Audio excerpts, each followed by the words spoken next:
Good to be here. Thanks for having me.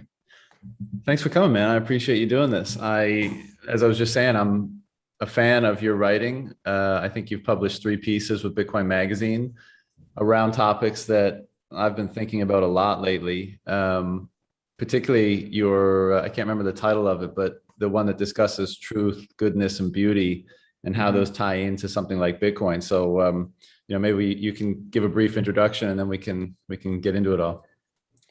Yeah, sure. So, I guess in regards to that piece, I think some of the ideas I was thinking about was just like, what is Bitcoin good for, and like why, where does it come from as far as like the potential for kind of upgrading society? I think what it comes down to is truth. And I was thinking about that kind of zoomed out on like a macro scale as far as like just life and existence. That's kind of a big frame of reference. But I think the point I was trying to make was like everything we see around us as far as like the natural world is it's downstream of truth.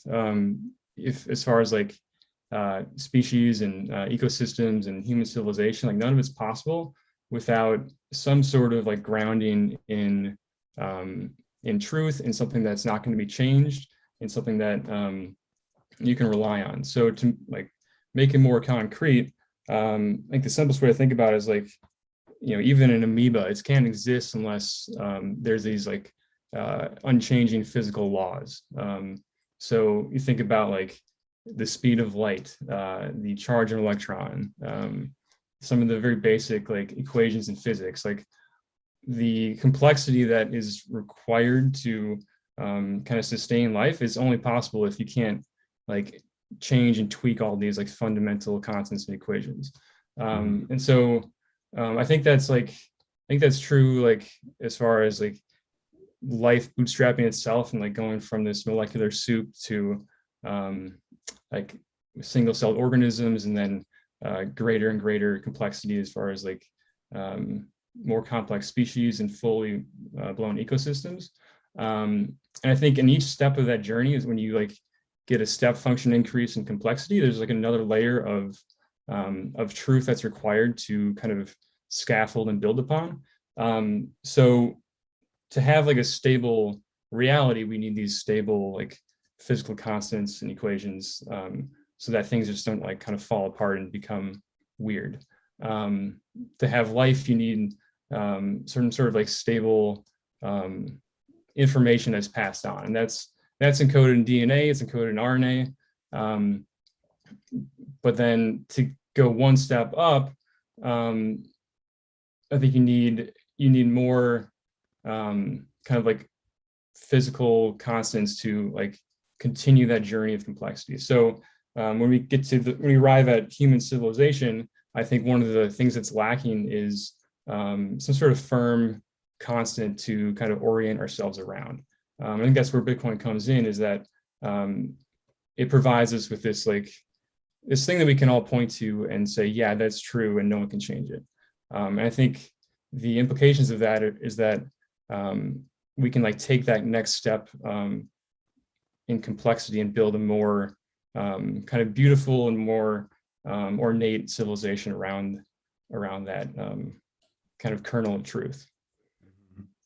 Yeah, it's interesting.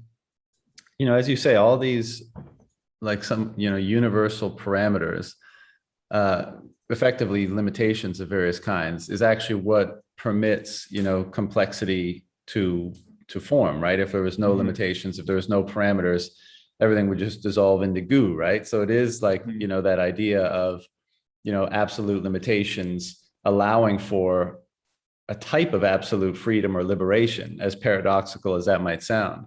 And I guess one of the names of the game for organisms in such an environment is to try to increase the fidelity of the relationship with those parameters, right? Because it's almost like that is what's adaptively competitive, right? Like the more you see, it's true. Like I want to say the more you conform to those parameters ostensibly, the more, let's say, energy efficient you'll be in that environment, and then the greater likelihood that you'll be adaptively competitive, right? But Certainly, it's yeah, because if you're gonna build like if you're gonna build a foundation, like if you're gonna build a building, you need a strong foundation. You can't build 1,000 stories up on, a pile of sand. It's not gonna last. So yeah, if you're an organism and you're like, you know, sort of becoming more complex, the degree to which the thing you're relying upon is sound and is secure, like that's just going to allow you to kind of take that next step and right. the Move rug not through be it pulled out from under more you. efficiently and effectively, right? And Exactly. it's interesting because, as you mentioned, like, you have the physical laws, right? Let's say gravity, et cetera, among others. Then you have, like, these sort of laws that impinge or impose biologically. But money is one. Well, humans are social beings, right? And we're meaning making machines. So we also have, and perhaps these stack on top of each other, but we also have, like, let's say, unseen social realities that are kind of constructs or emerge from consciousness itself. Now, obviously, there's a relationship between the other unchanging laws of different systems because they're all nestled within one another, right? But it is interesting. And I think, generally speaking, this is part of the religious impulse. It's like, okay, we know if we jump off the balcony, we're going to fall at a certain speed, and it's going to be that damaging. And we're really good at measuring and identifying the various parameters of life. But the one that, maybe is more contentious, especially in the modern world, is trying to understand the potentially universal parameters that influence or that mold or shape our own consciousness as human beings. And that may be part of the religious enterprise, to try to identify that interface layer, identify what those parameters are, such that, just like in any other system, we can move through it more efficiently and more effectively. Yeah, I think that's absolutely true. And I think, civilizations throughout time have like, sort of stewed on that, and like over many generations have arrived at some sort of connection with that underlying like social truth that you kind of allude to, like the thing that like makes us human, like the human condition itself. There's like something that's like bubbling underneath the surface, and like it's not maybe readily accessible in the everyday, but over many generations and many people thinking about this, we can like gain some sort of insight into what is that special thing that makes us human. Mhm. The problem though is that like that's been true and that's been developed like kind of in a stable environment of like over maybe thousands of years in a particular environment with a particular like set of people that has a relation to each other.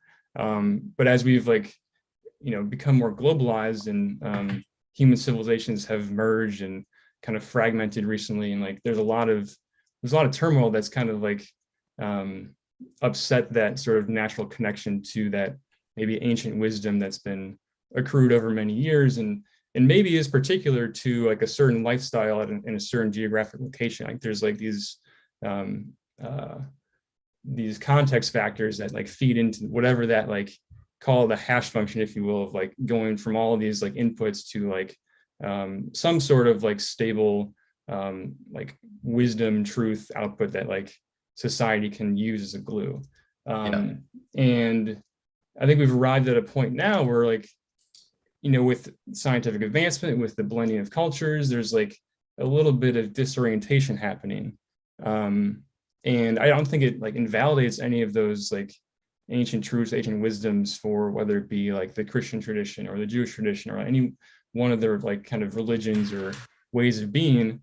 But I think it is true to say that like any one of those traditions doesn't really have the power to apply across all of humanity right now. And we are kind Right. of like this global network species now. So we are that, but we're also like without in some way an anchor or a roof or like some sort of like um, connection to whatever that like binding agent is in human society. And yeah, I kind of like, I think it's a little early, little presumptuous to say like Bitcoin is a religion. I think, maybe some people are going to treat it like that, but it's not at all like, I don't don't view it that way, but it is a sort of global, accessible, universal touchstone to something that is true. And I think it can maybe fill the void and act as that binding agent within this sort of like global mix of cultures and traditions. And it can be a thing that helps to guide us as we like continue down this exponential growth of technology, which is going to be disorientating. So I think we need maybe like a internet native, technology native access point to that like truth, if you will, the binding agent. I don't know, it's like the terminology kind of breaks down. There's like, I think it's the interesting thing though is that like maybe it's there's maybe Bitcoin doesn't like, it doesn't go the same place that religion does, but it does allow people to coordinate across wide scales, such that like, you know, if you grew up in the Middle Ages and you were a Christian and like you met someone on a pilgrimage in some different country, like you could relate to them. There's like some sort of cultural exchange that like is inherent because you're all kind of plugged into the same system. And there's a lot of power in that. I think it like that's what allowed for the construction of cathedrals and these great works of art and like kind of carrying the torch of Western civilization. That was made possible because there was something that was like kind of binding the whole human project in Europe specifically. I'm talking about the Middle Ages. Mm-hmm. Yeah, I think you make a lot of good points there. And, you know, back to one of the first points you were making in kind of saying like, we attempt to ground ourselves or orient ourselves around, you know, certain immutable parameters, right? Because we basically say, okay, this is the ground of being. What do the characteristics of the ground of being, how do they inform us in terms of what behaviors are most optimized for that specific territory? And I think you're right in saying that, because the only way we can do that, you know, humans are meaning-making machines where we use symbols to speak to aspects and elements of ourselves and to inform ourselves in ways that we can't necessarily articulate, you know, certain ineffable things. And so we draw those symbols from our environment, because where else can we draw them from?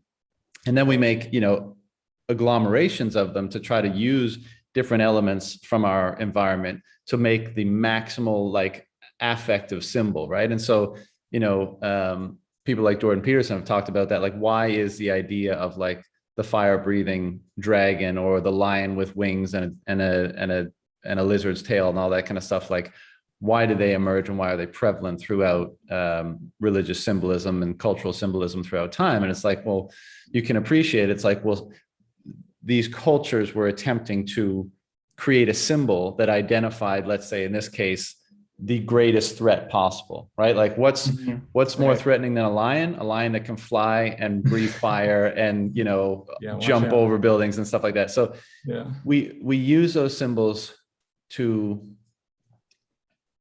expand the space or get a feel for just what forces we are acting within and attempting to maneuver through.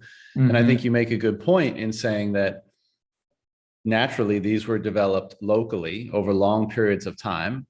And even though on a certain level, because we're all on Earth, a lot of the symbolism will carry over in different geographies throughout Earth, there's also an aspect that some will be far more specific to certain areas and certain eras based on just simply the environment that those human beings had access to construct their symbolism. Exactly. Yeah. There's different variables. Yeah. Right. And so I think it's quite possible that over the last 100 years, as we've become a globalized world with what seems to be like an emerging global culture, however critical of it we might be, and we can discuss why we're critical of it later, but it may be the case that is part of the reason why religion is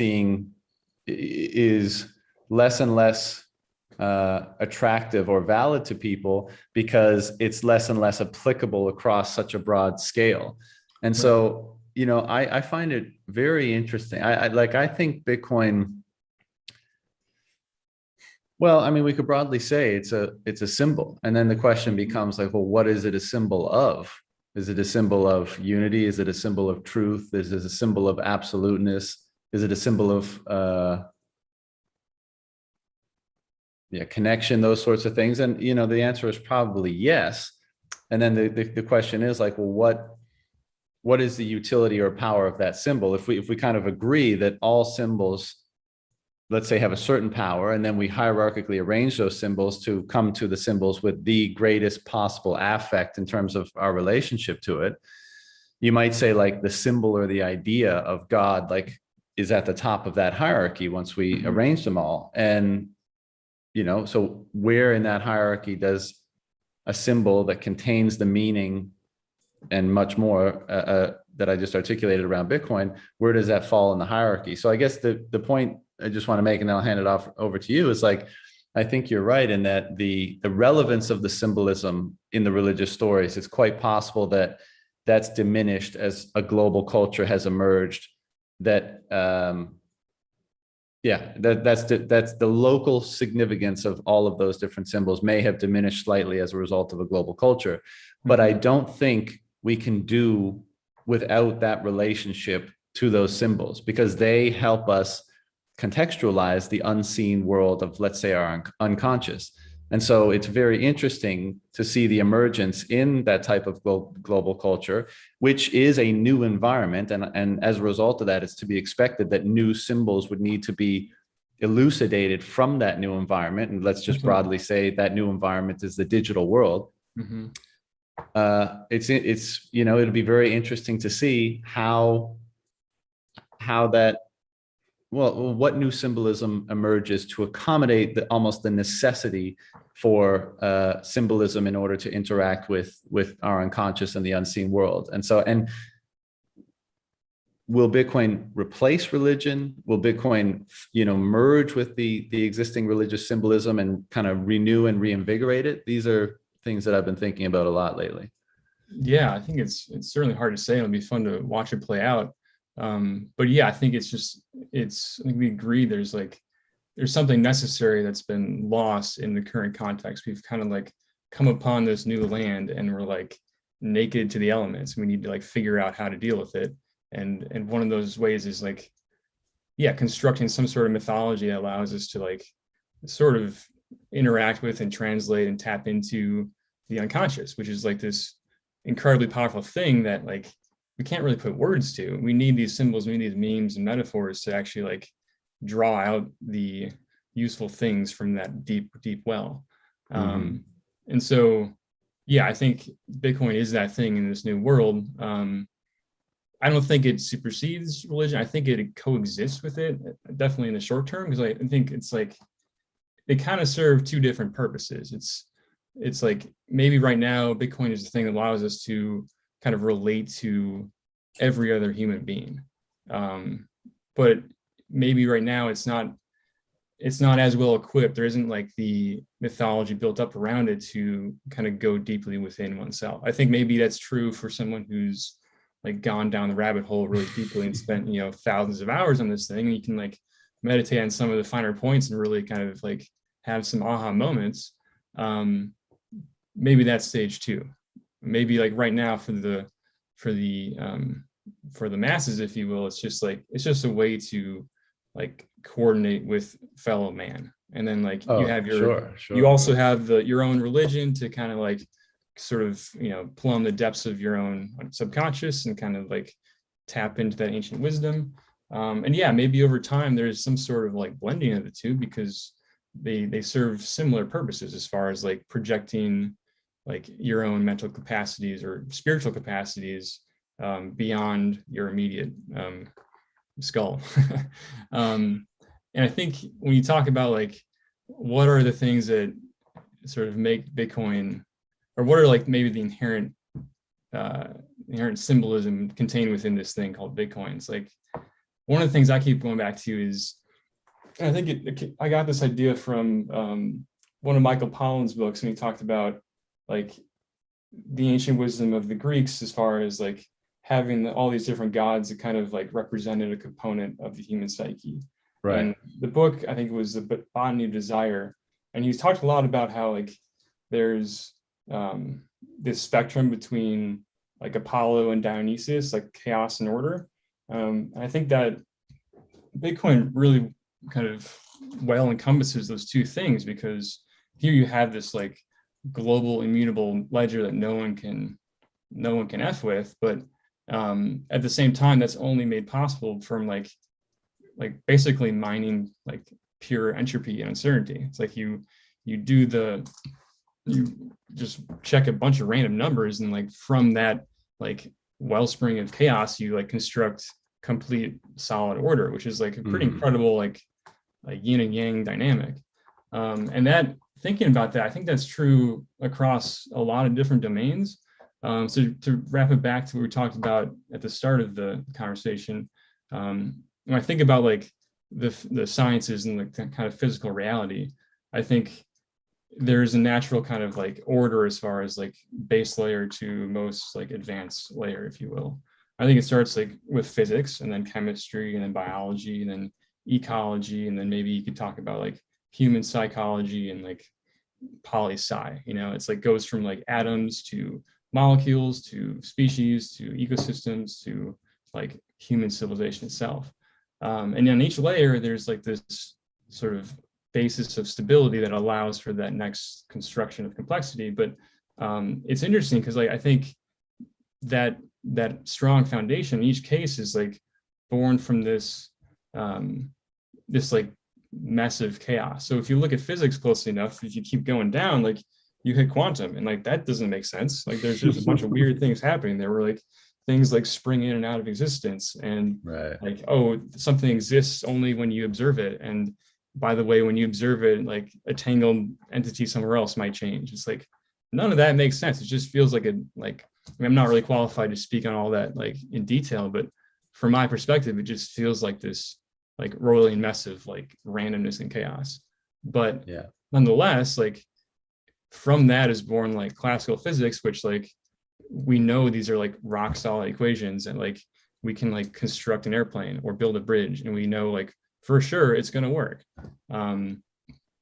So that's interesting. It goes from like chaos to order, and then like you go one step up, and like, okay, because physics works, we have all these molecules, and they're like bumping around, and like they have momentum and velocity, and they're hitting each other, and like eventually they kind of combine and make reactions, and you have chemistry. And there's like a bunch of like, so like from molecular soup, you have like this stable thing called chemistry that we can like perceive and like figure out and like use to our advantage. But you can't really hope to describe like every molecule that's like bouncing around in your room. Like there's just infinite chaos there, right? And then like from chemistry, you eventually get life, and that's like based on DNA and RNA sort of copying itself. But just copying itself, that it doesn't really work. You need this like copy error to happen. You need like mutations to happen. You need like things to not work, and like just this like mess of DNA that happens to like make a bunch of mistakes. And like that's good, because then you get adaptation, you get speciation, you get like the advancement of life. If you didn't have any of that, you would probably just have a bunch of like single-celled organisms, or not even anything that complex. You just have DNA itself copying itself infinitely. And then if you take it one step further, like you have this like messy system of like a ecosystem where like animals are constantly killing each other, and like a bird might construct a nest and it might fall off in a storm and its babies die. Like that sucks. But from that like chaotic mess of just like life happening, you get a very stable and diverse and beautiful ecosystem. And eventually out of that crazy mess, out pops like ape that has like kind of superpowered brain. And like that's like the human species like kind of emerged from that crazy mess and had like this incredible like mental capacities that like allowed for like perception of reality, and then like understanding of reality, and then like utilization of these like things that have been observed. And like we can like make tools and pass on knowledge and construct language, and from all of that we build civilization. And I think right now we are bumping up against the ceiling. We don't really have the foundation required to take the next step. And maybe like the last, call it like 3,000 years have been, we haven't really had civilization. Maybe it's, call it like lowercase c civilization. We're like, we're in this like chaotic mess of just like random shit happening, and like empires rise and fall and people hyperinflate currencies, and like it's like, this is not how you would script it. Like it's not really like smooth sailing, you know. But Mhm. maybe like out of all that mess, out pops Bitcoin, and like that is like the next layer of like foundation upon which we can actually build the real like capital C civilization that like we as the human species are destined to do. Yeah. I mean, I totally agree with that characterization and that premise. It's just really interesting to have a suitable framework to understand how all these systems evolve and then how they work together. And each, you know, because like each system is influenced by and formed by the one kind of, well, definitely the one below it. And, you know, it also leads to the creation or the emergence of one above it. And necessarily it imbues the one that it creates with many of its Mm-hmm. same qualities or parameters in certain instances, right? Because each, you know, this one forms that one, that one forms this one, that one forms that one. And so Mm-hmm. like, you know, this kind of speaks to the credibility of the idea that there's a fractal structure to reality, right? Because the shape of any one system is in some way transmuted into the shape of the one that it the one that emerges from it. And then Mm-hmm. that happens again, and that happens again, and they're all connected in that sort of a way. And you know, the again, back to that religious notion, it's like it seems like civilization, at least in part, is that figuring out process of like, what are the parameters of, well, human, you know, consciousness, really, like self-awareness, let's say, rather than consciousness, right? Because let's say apes are, and animals are conscious to some degree, Mm-hmm. but we are self-aware of our consciousness and have an ability to explore it and influence it. And but maybe, you know, this chaotic mess is just like, well, what should be, what is the appropriate relationship to have to that, not just to understand it, but also to engage in the inevitable process of that system, from that system emerging something else, emerging a higher form of order, right? Yeah. Because is this just the way things go, like in Mm-hmm. to infinity, that the systems continue to create order upon themselves? And you know, I don't think it's a difficult argument to make, like we've been discussing, that religion is definitely a part of that. Like, why is it that, you know, this story of civilization is the story of religion? Like Mm-hmm. you know, you go back to the ancient Sumerians, you go back to the ancient Indus Valley civilizations, you go back to ancient Egypt, their primary focus was, you know, their you know, mythic story, religion, whatever you want to call it. Like that was the central feature. And perhaps for very good reason. Perhaps the reason why we don't have a legacy of civilizations that may not have placed such an emphasis on that is because it was so competitively or adaptively beneficial, right? Right. Like, because if you see those things as doorways to meaning, then, you know, and this is an interesting conversation around Bitcoin as well, because like, what is the ultimate source of value? Well, I think you could say it's meaning, right? Like you need a framework of meaning in order to bestow and perceive value in things. And so Mm-hmm. the more access to meaning, the more complex your universe of meaning is, Sure. then perhaps the more the more complex your universe of value is, which allows for greater differentiation, specialization, trade, innovation, which of course, from one civilization to another is competitive because you have, you know, different weapons and better agricultural systems and all that kind of stuff. And so that's been prevalent for the last 5,000 years of human civilization.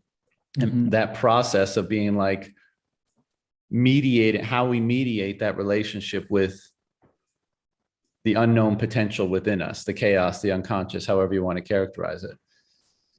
And with all in all cases like this, as you were saying about nature, like you need the mutation, right? You have to, like any of those systems, in order to kind of cement or ossify, will have to Mhm. necessarily be overly limiting as well, right? So it's that like balance between Right. like, how do we make sure that these are stable enough for that emergent order that comes from them, but a necessary element of that is the ability to mutate or change or evolve. And again, there's a beautiful analogy here with the quote unquote creative hero, regenerative hero in, you know, like Peterson's work, or in Jung and Neumann's work about the, you know, the unconscious, and or Joseph Campbell's work about the Right. monomyth, where this Mhm. story permeates pretty much all religious myth and narrative throughout the world. It is this, the idea of a divergent entity that emerges from a, let's say, you know, somewhat stultified or stale system, to bring an, you know, an elevated or a new form, or a somewhat altered and improved form of order to that system.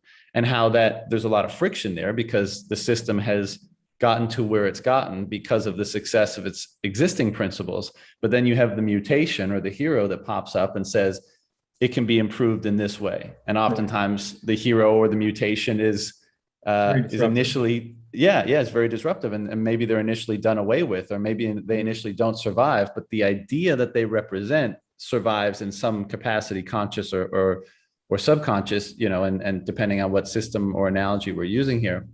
Or maybe they And don't. Maybe it takes, 1,000 of those times happening, and then one time finally it sticks, right? yeah, exactly. Yeah. Which like kind of makes it inevitable in a way. If you have this like bubbling chaos and like something always pops up, like eventually like it's going to persist. That's the point. That's the Yeah. point, though. When you say Yeah. like that makes it inevitable, that is the wisdom of Mhm. this mythic story, these mythic stories in this religion. It's like, again, if they're trying to populate the territory of our unconscious, or human beings interaction with the reality in which we exist, then them identifying that that is an inevitable part of this evolution, this creative evolution of systems building within systems building within systems that we're a part of, is so incredibly wise and insightful. Yeah. Right. And I think that's why it's had such a powerful subconscious effect throughout the ages. You know, like, I don't mean to be disrespectful to any people that are religious, but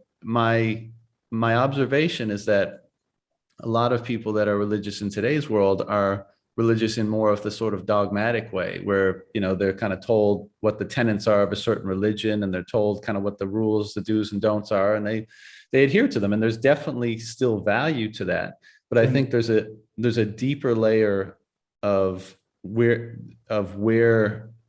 the very reason, the raison d'etre of these systems, where they spring from, and there's an incredibly deep wisdom within them.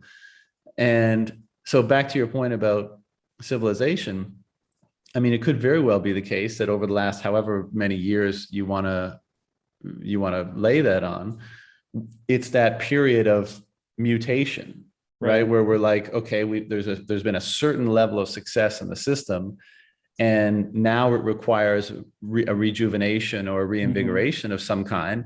And that process is always messy, because you're you're standing on the shoulders of the success you've established in the past, and you're reaching further beyond it back into chaos, right? And that creates a lot of unknown and a lot of danger. But the I guess the underlying faith of this whole idea is that it is worthwhile to do that, and if you do it the right way, and perhaps for long enough, you will find something in the chaos that is rejuvenating to the system, that brings it to then the next level. Yeah, And maybe that is like the point of it all. It's like our highest calling is to like just right. continue this journey and like advance whatever this like project of life is, like the next step. Yep. Yeah. Um, And an interesting way to think about that is like, can that be achieved or created or inspired in any other way than just sheer pressure? And by that I mean, like, let's say an ecological system, like, will it bubble up like real transformative change unless it absolutely has to? And my intuition is kind of like, no, right? Because if mhm. a system is not forced to the brink to adapt, then why would it?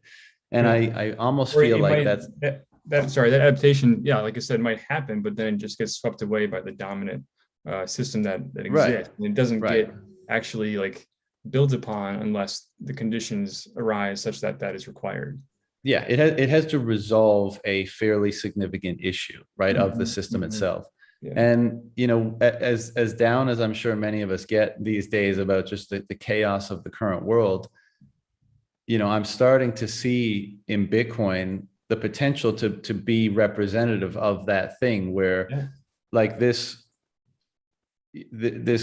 enterprise of human civilization, it has achieved a certain level of success, and it's also perhaps taking back steps at this stage, and perhaps has been taking back steps for hundreds if not thousands of years. I mean, it depends on your perspective on Yeah. history, right? I Yeah. love to look at ancient Egypt and just be like, what the fuck, Totally. Or the Greeks. I mean, it was like it's right. nuts the degree of like things they were able to figure out and Yeah. accomplish and And embody. just because we have like computers today, we're like, oh, we're more advanced. It's like, careful with that one. No, I'm sure most of um those people could run circles around us mentally. Like they had more, they exercised their mental or capacities more than the typical human does now.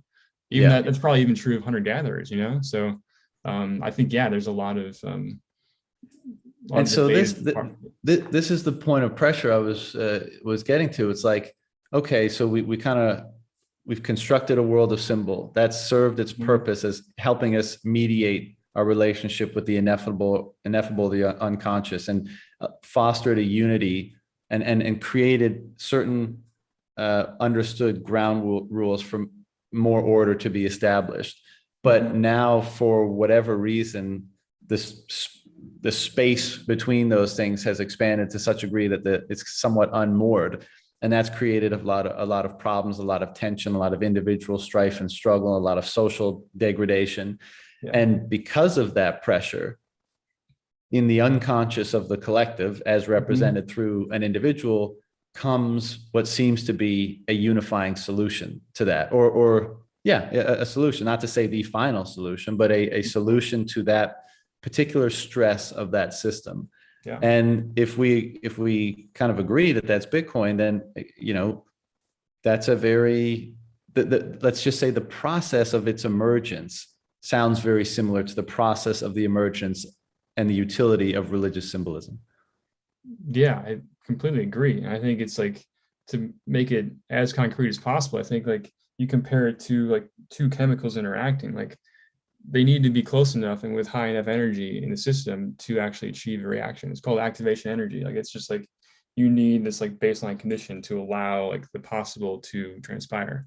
And I totally agree that like we are in that phase right now. Like it's no coincidence that Satoshi published a white paper in like the peak of like the 2008 financial crisis.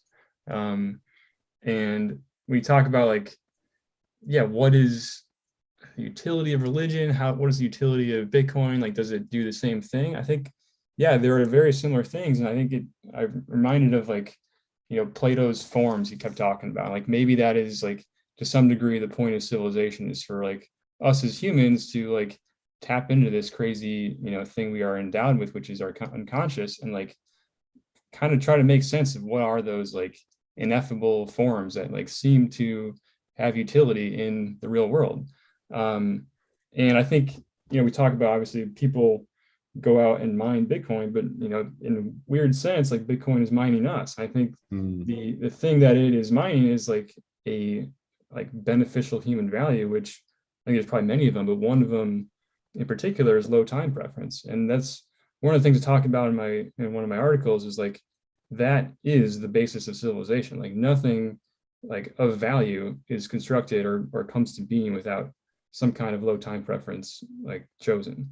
You can't build a tool, you can't build a building, you can't do any artwork without like having some sort of like longer than immediate time scale in your mind.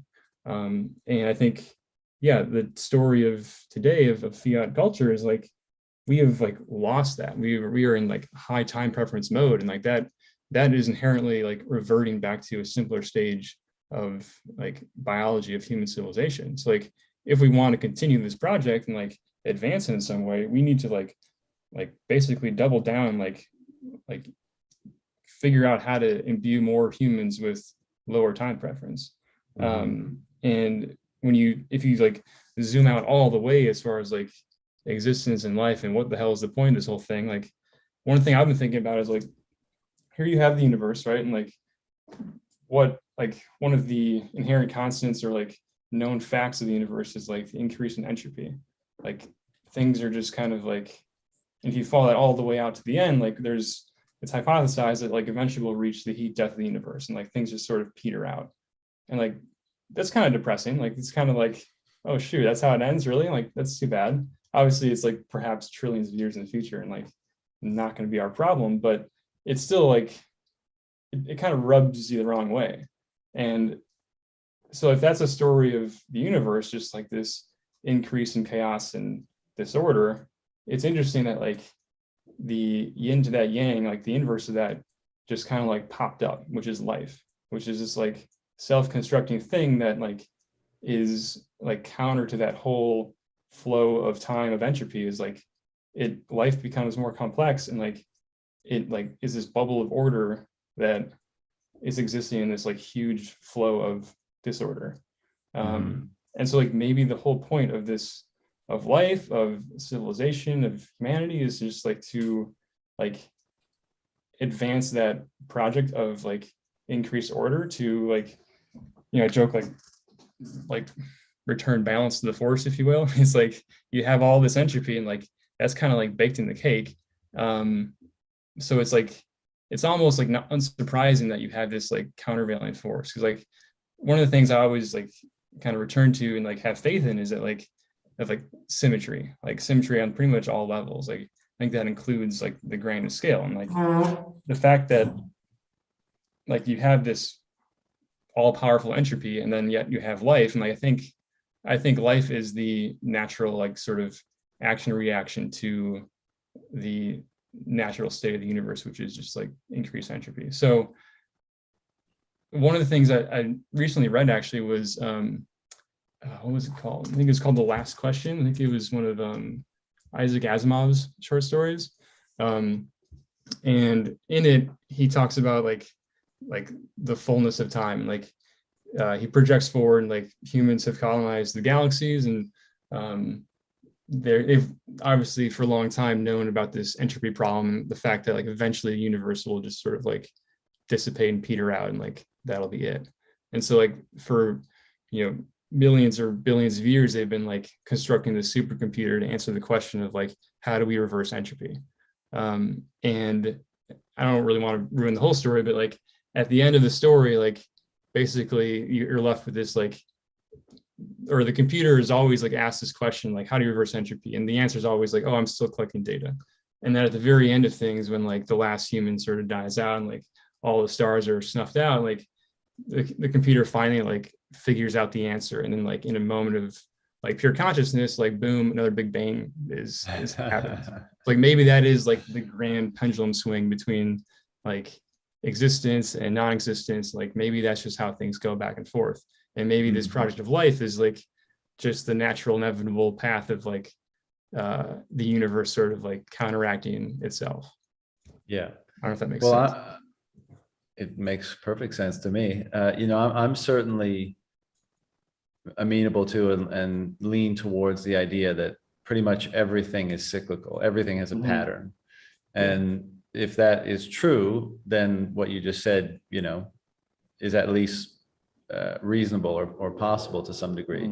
But, you know, you raise an interesting question that I've been thinking about lately as well. And that is kind of the why, right? Like, okay, complex systems develop around absolute principles. And now that that's occurring, perhaps the most activity of that process, the rapidity of that process is amplified in the human cultural sphere through consciousness, right? So like we're, you know, let's say physical systems and constants developed over hundreds of billions of years or whatever it is, billions of years, you know, from the Big Bang and whatever Big Bangs came before that. And then, you know, ecological systems over hundreds of millions of years. And now, you know, our cultural systems, our systems of interaction, our systems of consciousness happening really fast. I mean, like all the just, you know, even just to consider the impact on human consciousness of the digital world, where now we're bombarded with like 1,000, 10,000, million X more information and data and signal than just 50 to 100 years ago. So obviously that change in our environment and circumstance is going to require and inspire changes in us. So it's happening extremely quickly. But nevertheless, I still think like, well, regardless of the system, why?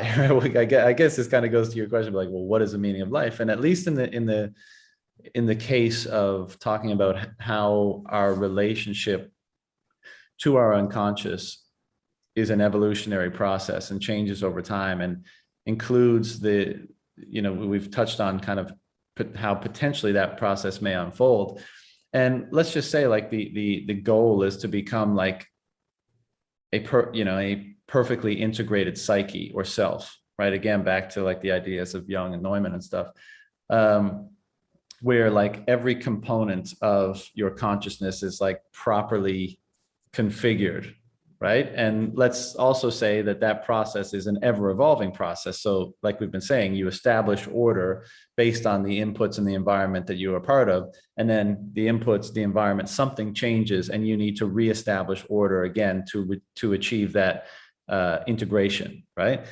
But still, it's like, yeah, okay, well, let's say you're able to achieve that. Let's say that's the idea of enlightenment or nirvana or whatever, that emerges throughout the ages as well as like these exemplars of having achieved this type of order. It's like, well, why? And I'd like to get your opinion on this, because you kind of touch on it in one of your pieces, but it's like, well, maybe the why is just to be a more effective node of creation, right? To allow the impulse of complexity, of creation, of novelty to more unobstructedly flow through you in whatever that may be. Maybe you build something in the physical world, maybe you articulate something, maybe you emote or feel something, maybe you cause another person to feel something. Like all of these are different ways of creating, and it's almost like that perfectly integrated self has access to the wellspring of creation itself, which in my own opinion, and this is a bit, this can be interpreted as a bit hippy dippy, but I think like at the base layer is love, right? And that doesn't really make sense because that's not enough description to really fill the gap here. But let's just say that's the case. Then the properly integrated individual is able to dip into that and express it in perhaps an infinite array of complexity. And maybe that's the point of this never-ending process of complexification, instability as a result of the environment or the inputs not matching the order that's been established, or increasingly not matching it, and then being reestablished such that more order can be drawn up from the well of existence, basically, into a new system, into the world again, and we're just speculating here, right? Because we're not going to figure out the meaning of life here, but like, we can try. Is that what's going on?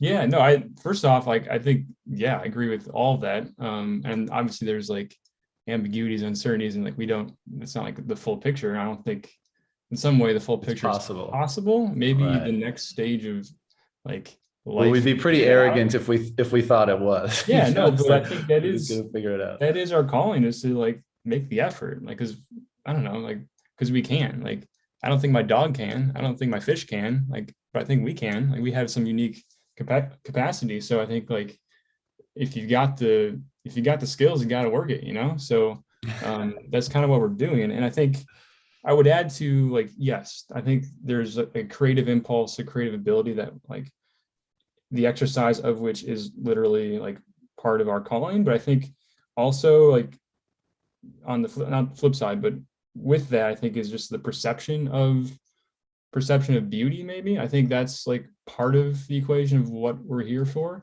Like, maybe we are just the universe, like the universe's attempt to just like basically self-perceive and just like experience its own glory. Just wonder at the existence of it all. Because like if we weren't here and no one was doing that, it'd be kind of a shame. Just be like, okay, Right. well, it's just a bunch of animals like doing animal things, and yeah, when you say like, maybe the point is love, like I think that is true. And I think, yeah, it's easy to like smirk at that and say like, you know, that's hippie stuff. But Smoke but more no, I weed. think there is a kernel of profound truth there. I think I have thought a bit about this and like not to get more cliche, but like what is love?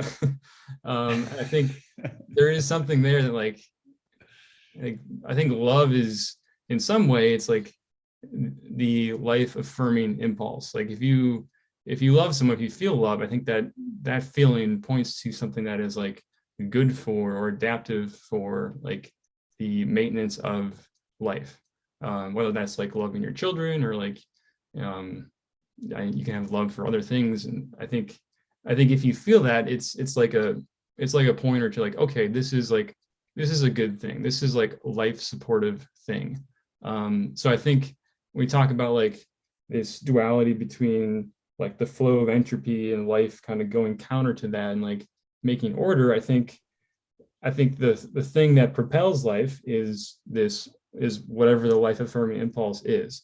Maybe part of that is like anti-fragility. Maybe part of that is just like, I don't know if you can really like put a name on it, but whatever it is that like bolsters life and propels it forward, yeah, I think that is love. And I think the human species has like maybe more access to more nuance of that thing. And maybe like, a turtle has some access to that thing. And maybe it's just like a lesser degree of like, can a turtle feel love? Like, yeah, maybe, but maybe just not to the same degree as us. Mhm. Um, yeah, I think that's I tangent was ended.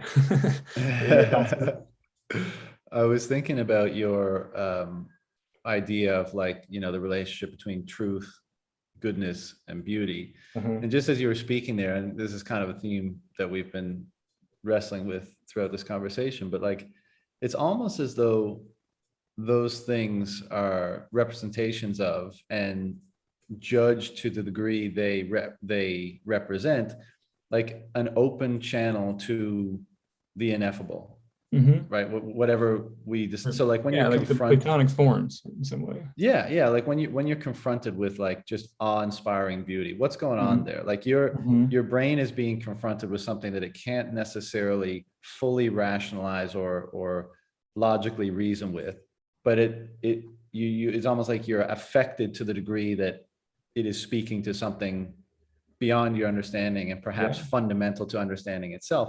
And the Mm-hmm. same may be the case for like, you see an example of extreme compassion, empathy, or love, right? Someone like gives their life for another person or does something like, then you see it and you're struck in a way that doesn't really register.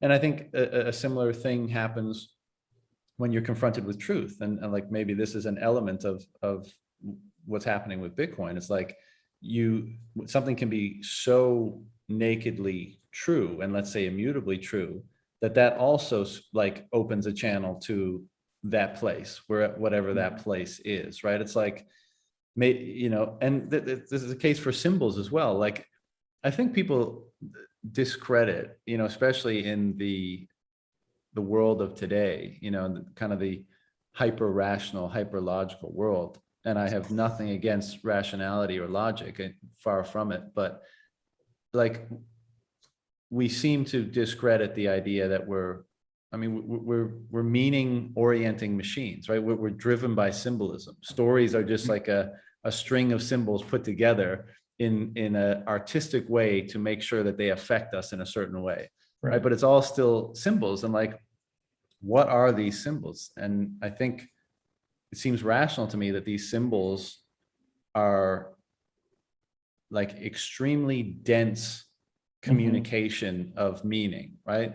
Like a word is not very dense communication, but a symbol Mm-hmm. can communicate.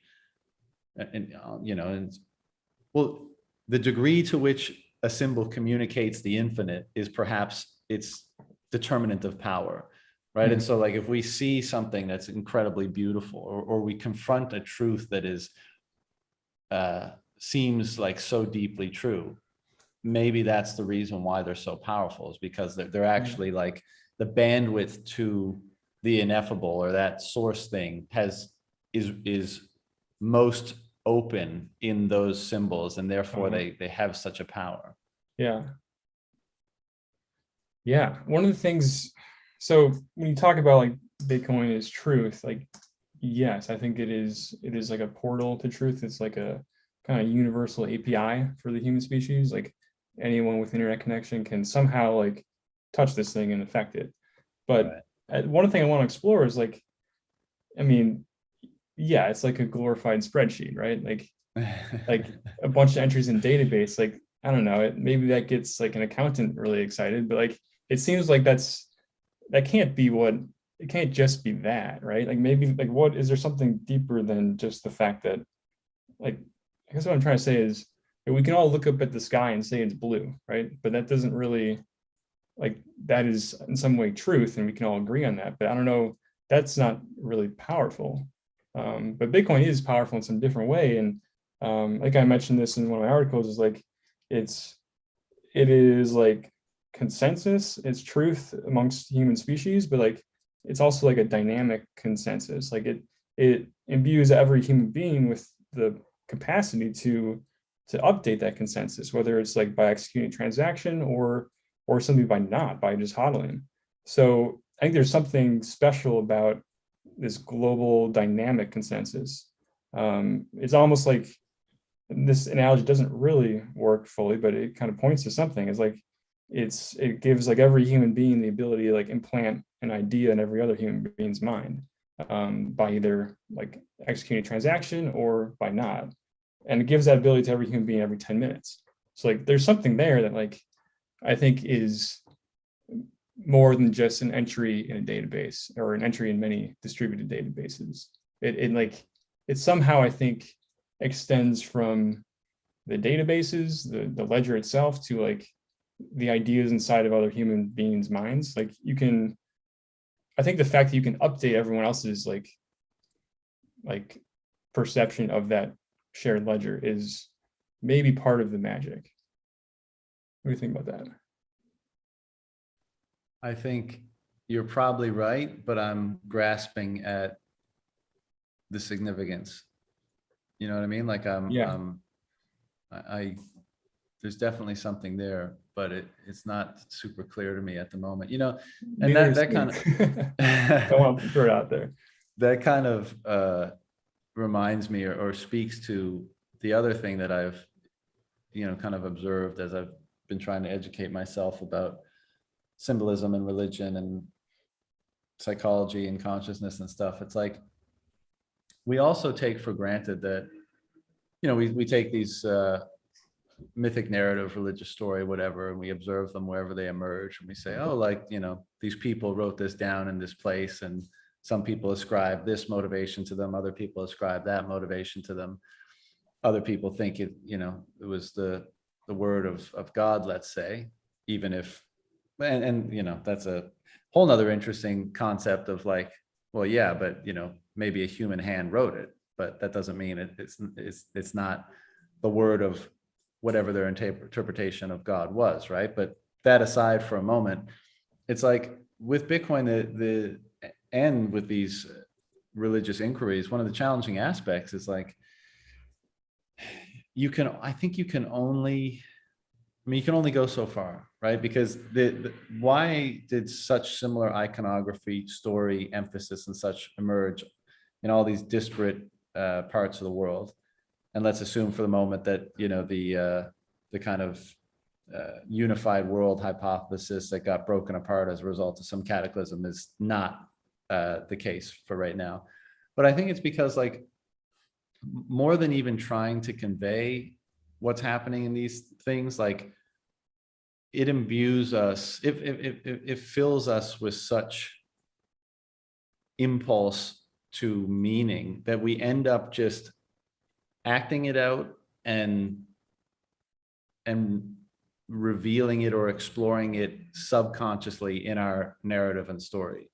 You know, so this is kind of the thing I like to explore here, where Bitcoin seems to be having a very transformative effect on people that go really deep down the rabbit hole, right? Mhm. And most of that I think is subconscious, right? Like people can say, yeah, well, of course it has something to do with time preference. It has something to do with sovereignty and freedom and not being reliant on other people and being more secure and stable about your future and having a community of like-minded individuals and all that kind of stuff. And I think that's all true. But I still think that's only a fraction of the picture. But what I think is interesting is as we all coalesce around this thing, and as this gravity well culture emerges from it, which I think is what is happening. And if we're right about this thesis of this being kind of the next base layer for civilization, then that's to be expected.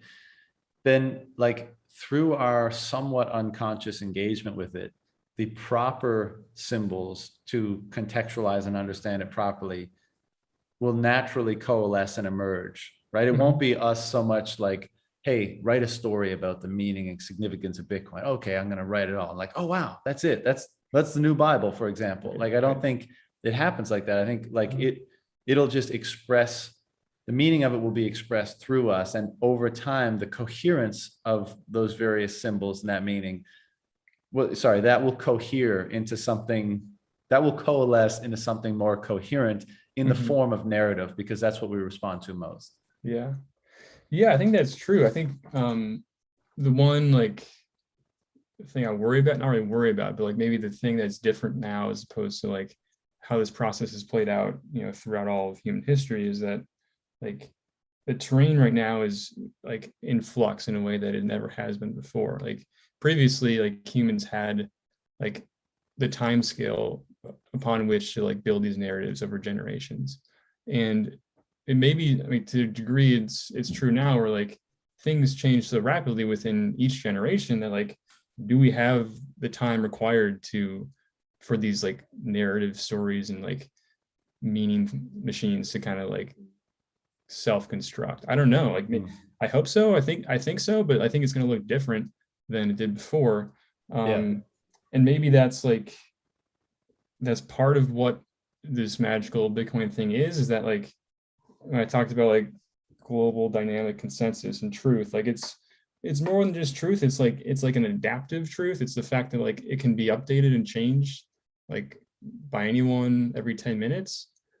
Maybe that is the thing that maybe that is the tool that the human species needs in this new environment, which is the environment of exponential technological change.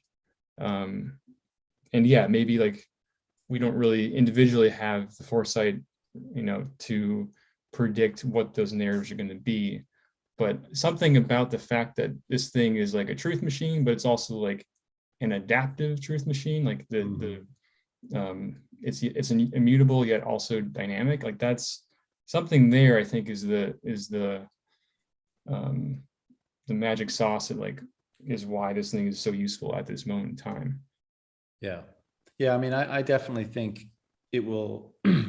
The stories will emerge more quickly, right? Because we seem to be in an accelerated stage, and the same, pace that necessitated, right? That pressure we were talking about before that necessitated this solution, that same pace is going to act on the expression of symbol and meaning and narrative to contextualize and understand it properly, right? So I think it probably will happen at the same pace.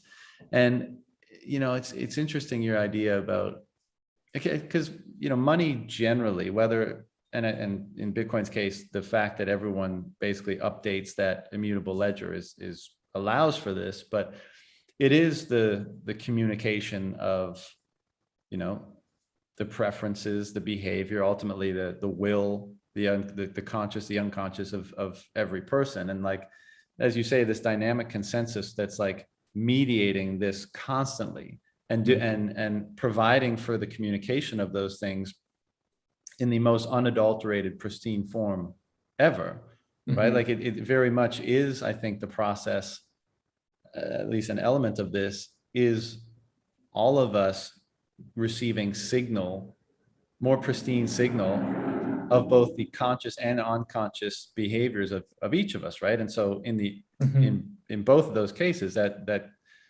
that both of those conscious and unconscious behavior has its basis in, at least partially, in the unconscious, right? So you could say that like Bitcoin is this machine that's helping us collectively explore the collective unconscious that each of us are subject to, and that each of us attempt to mediate in order to construct, the optimal life, for lack of a better term.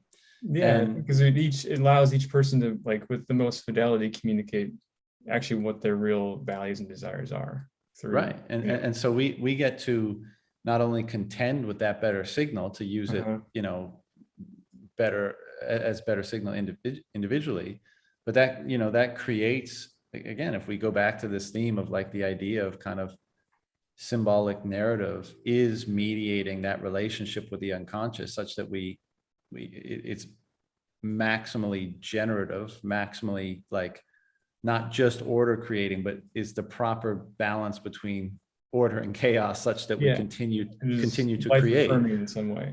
Yeah, exactly. Like if it is that, then the culture that it will create will have that imbued in it, right? Because it's helping each individual to do that. So you mentioned earlier about how Bitcoin is like mining. We mine Bitcoin, but Bitcoin mines us, right? And that, I think that example kind of speaks to that a bit. It's like whether it's, the idea of fair treatment, equal treatment for everyone, like the rules apply the same to everyone, whether it's the idea of just blatant naked truth, whether it's the idea of pristine communication, whether it's the idea of connection and unity, like because that idea is so operative and successful in this network, and as we engage with it, it seems completely, basically unavoidable to me that they would be transmuted into the people that engage with it, as you say, like. And when I say transmuted into the people, it's basically the idea of it mining us, right? It's taking those same ideas and principles within us and pulling them out and amplifying them. Yeah. And, that's a very religious, alchemical, whatever sort of concept, but, and it'll sound crazy to the people that aren't, deep down the rabbit hole like you and I, but because it seems valid. Yeah, I think one thing to explore there is like the concept of the eternal September. You familiar with that term? How like, there's like a community on Twitter, obviously, of people who are into this stuff and gone deep down the rabbit hole and are kind of feeling this like internal transformation happen because of it. Can we expect that to happen on a wide scale? I don't know. I think maybe that's the function of these narratives you talk about, is to take those little nuggets of wisdom and like package them up in a really sort of digestible way and like spray them across the entire population. But like a question I have for you is like, how do you see those narratives constructing? Is it because like at the end of the day, it has to be some human writing some words, perhaps, or like maybe it's just like the meme culture just continues to broil until like things emerge as like the sticky things. But do you think it's going to be, I mean, there's probably going to be many different aspects of it, but do you think it's going to be like people writing stories down and then like other people updating it, and like what is the process by which you arrive at the Bitcoin scripture, if you will? That's a great question. And so my first response to that is to the eternal September problem. I think that is exactly why these mythic or symbolic narratives emerged and took hold, right? Because you have, let's say, the relative few who achieved that psychic or fully integrated self state on their own accord, right? Within, let's say, an old system. And I guess see the ultimate truth or value in that and expressed it in some capacity. And perhaps it was seen as being of such value that it was attempted to be conveyed through symbolic narrative to a broader audience. Because I agree, like, we're all here at the beginning, we're all crazy people on Twitter mixing it up, but like, in 5 years' time, when 1 billion people hold Bitcoin or more, like, are they all going to be as crazy? Almost certainly not, right? Or does our message get like wiped out? Like, Now, I think that that element of transmutation will still be there, right? Like the fact that people store their life force in a system that is equal to everybody, that is immutable, that is truthful, like it's unavoidable that that will affect some change, but we're here early for a reason, because we were susceptible to those principles or those ideas, right? So it's gonna, the degree to which those ideas transmute is almost determined by your susceptibility or openness to them. And it seems fair to say we are the initial cohort that is most open to them, right? So will that be the case for everyone? Probably not, but such is the utility, as you were saying, of the symbolic narrative, to try to cajole those people who may not be so affected, but to help them at least parameterize or provide a framework for allowing this form of order to propagate and persist as long as possible, right? Until such time that it becomes too ossified or too stale and it requires updating, right? So the same process playing out, but to answer your question about how I think that will unfold, I think it's just way too presumptuous to think that it's going to happen because certain insightful individuals write down words that end up, in an attempt to convey the symbolic meaning or the narrative or a framework around this, and it ends up being successful. I just don't think that can happen. And I think it's almost even corrupted by the notion of that individual that their writing and their words can have such an effect. The way I think it's going to happen is, and this is a very sort of Peterson perspective on things, is all you can do is speak the truth, whoever you are, wherever you are, about the thing that you believe is most meaningful. And on an individual basis, you accept that whatever happens is the best thing that can happen as a result of that. But in a social and cultural basis, I think if everyone just does that, that is how the truth emerges. And if, what ultimately happens is the truths that are most resonant with the most people will end up coalescing into meaning and symbol and story and frameworks that end up properly contextualizing the phenomenon, which let's say in this case is Bitcoin. And so I don't think it happens through conscious intent. I think it happens through, kind of a process like this, where we both just sit down at the table and we're like, what the fuck is this? Well, I have no idea. And my mind is very cloudy about it, but maybe in conversation, we can refine our understanding and use words that are perhaps novel. And to the degree that that contributes to the broader process of where that's happening everywhere, I think the correct or the most truthful interpretive framework will emerge over time naturally and not through any specific intention. Yeah, I totally agree, because it's almost like a paradox. If you're trying to figure out this some truths from the unconscious, you can't really consciously do that, right? So it's just don't stop trying in some way. But maybe the thing you can do consciously is to try to get more people to act truthfully. Maybe that is a thing that you can do that will sort of move the needle. But see, how do you mean in that case, get more people to act truthfully? I don't have maybe concrete steps in mind right now, but I'm not super familiar with Peterson's work, but I think basically what he said is if you act truthfully, if you speak truth, that is good. The more people that do that is good. So if we can figure out how to do that personally and then convince other people to do that, I think that is a net positive. And I think the interesting thing is that we have this tool that is Bitcoin that seems to naturally help people self-gravitate towards that. So maybe Bitcoin does a lot of the work for us.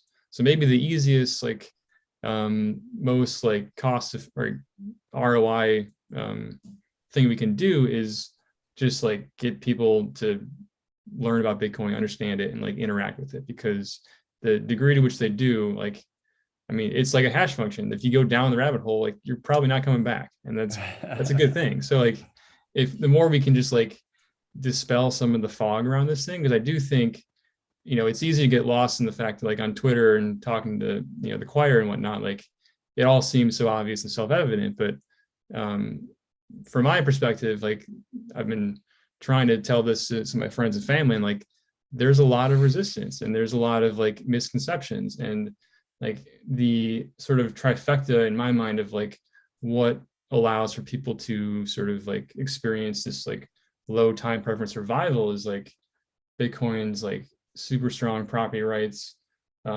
its own like resilience and longevity, and then like the whole number go up technology. Like those three things I think is what like really like supercharges a personal low time preference revival. But like from the outsider's perspective, like not only is that not obvious, it's actually like the inverse is the case, because like they look at it and think, okay, I'm probably going to lose my Bitcoin, or some hacker's going to take it from me. Like the government's probably going to shut this thing down. Like it's not going to last, and it's probably a bubble, and like it's going to go down in value. So like how do we bridge the gap there, in a sort of easy digestible way to like get people to like discover these truths that we've figured out through much maybe intellectual toil. Yeah. And I think the answer to that is like maybe we can construct some like metaphors and memes that just like get people to the door and to walk through the door and then go through the process themselves. Yeah. Yeah. It makes me think of that line from Morpheus in the Matrix, right? Like nobody can be told what the Matrix is. You have to see it for yourself. And I know what you mean. And I guess my response is like, for me, that process is like doing this, right? Like I have these conversations almost entirely for myself, but I share them publicly because like, well, why not? One, other people might enjoy them or benefit from them. And two, there's some element of a little bit of added pressure when you do something publicly so that like you don't do it as shitty as you might, right? Because you're kind of like, well, this is a representation of me in some way, so I better, make sure that I'm at least trying to some degree. But to your point, with the thing that gets me is like with family, that's the one that gets me the most, because like I want them, they don't have to go as deep or as far as I have, certainly, but I want them to avail of the benefits that this thing provides. And in the context of our current time, let's say it's a transitionary time of some kind, I don't want them to suffer from not availing of the benefits of this thing, which I think is like a very likely scenario now and into the next 5, 10, 20, whatever it ends up being years. So for them, I'm a bit more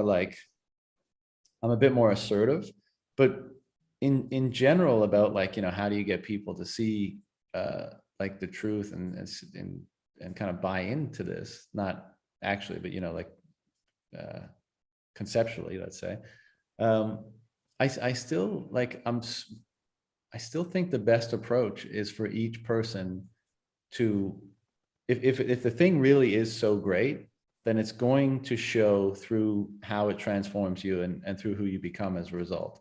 So I still fall back to thinking like the best thing that anyone can do is just use the things that they believe are the most meaningful to them, truth, Bitcoin, religion, whatever it might be, to conform to the highest like ideal or perception of themselves that they can, right? And I think like definitely one of the tenets for me is being honest and speaking truthfully. Because again, like I was saying before, like that's the only shot you have at opening up the channel between you as a node and some deeper ultimate truth that lies deep within your unconscious, right? Like it's the only chance, because otherwise it's going to come through the filter of your ego and your motivations and your wants, desires, insecurities, fears, and it's not going to be, it's right. So that the like, it may not satisfy it may not like stroke our ego as much to think that like all we're doing is trying to open that channel and speak truthfully because we want to construct some grander narrative that actually has a positive impact that like, that does whatever. But I think if we all just do that, focus on ourselves, focus on, refining ourselves and using that truth or the tools available to us to do so, then, that not only is that, I think, the only effective way for the real change to happen en masse, but I think it's also the most powerful way, right? Because as is probably the case with people in your life, it's like, well, you can rail about Bitcoin until you're blue in the face, and they're going to still think the government's going to shut it down, or it's for drug dealing or whatever. Yeah. But if you are actually legitimately transformed into an increasingly, for lack of a better term, more impressive person, then people start to ask why. It's like, you know, why, what's going on there? And I think that is the power of of the deeper truths that we as humans experience, is like they are transformative if you let them be. And the faith, I guess, that underlies that is that channeling those truths and you kind of uniting with them and being exemplars or examples, you know, expressing them in some way, is one of the greatest, you know, objectives that you can have, right? To, you know, that seems like a good application of faith as far as I'm concerned. So I think the way that this unfolds is not so much through us all, like if your thing is to make memes on Twitter and send them, like, more power to you, and I love them, right? But I think they come out of more of a just impulse to do so, rather than thinking like, well, this is really going to, you know, bring on the next 10,000 people or something like that. So I think the underlying thing is like, do what you feel kind of motivated, inspired to do and express. And to the degree that you're doing that as a result of being touched by or changed or transformed by some truths or some insights, it will be apparent. Yeah. It'll be apparent. And that will be the most powerful impetus for inspiring others. No, I think that's totally spot on, because like I completely agree. I think people in general are susceptible to falling for this trap of like, oh, I need to go change the world. And well, maybe first, you know, figure out your own shit, you know, because like there is a lot there. Like the innate human potential is like vast, perhaps infinite. So like chances are you're not at the infinite end of the scale. Like there's enough work to do personally. And the really like crazy thing is that you actually have 100% control over that process. Whereas like if you're trying to go fix the world, like there's infinite variables that are impeding the progress that you think you want to make. So like the most bang for your buck is just like figure your own stuff out first. And like if you do that, great, then maybe go change the world. But like there's enough right there just to work on personally. And I think that is there is a revival happening within like perhaps, you know, Bitcoin Twitter, where like, yeah, people are waking up to this idea of like, yeah, there's a lot personally I can do to like, you know, further my own, I don't know, self and my family. I think that's a totally healthy place to start. And I think it is in contrast to fiat culture, which is like, it's almost like the reverse of that, where it's like, people are trained to like degrade themselves through like victimhood culture to like in service of like changing the world for the better, you know, like whatever that might be. And that's like just it's like the wrong order of operations. Couldn't agree more.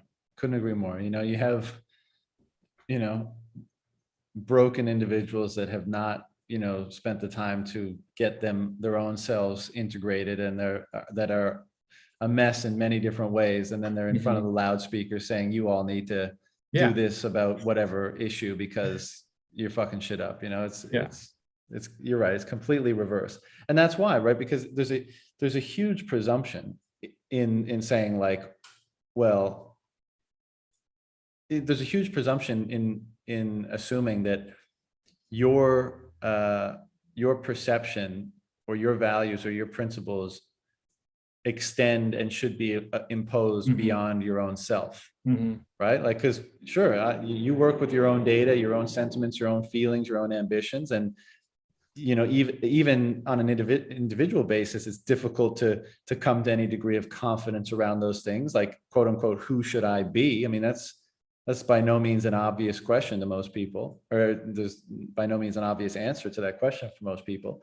And so it's incredibly presumptuous to not only have answered that for yourself, or in most cases today, neglect that question for yourself and then impose some artificial answer on everybody else. But to the extent that that is necessary to the extent that that is, let's say, necessary, I think that is the entrepreneurial process. It's by saying, and that is in fact the necessity and value of free markets, because you have an individual and they're saying, this thing is meaningful to me, or I think this work, this product, this service has value beyond just what it means to me. So I'm going to make it available to the world, and the world is going to either confirm or deny that assumption. And if it confirms it, then I benefit because I've found a value that's applicable beyond just me. And if it's denied, then back to the drawing board, or even great feedback for myself individually, because maybe I now question the value of that thing even to myself.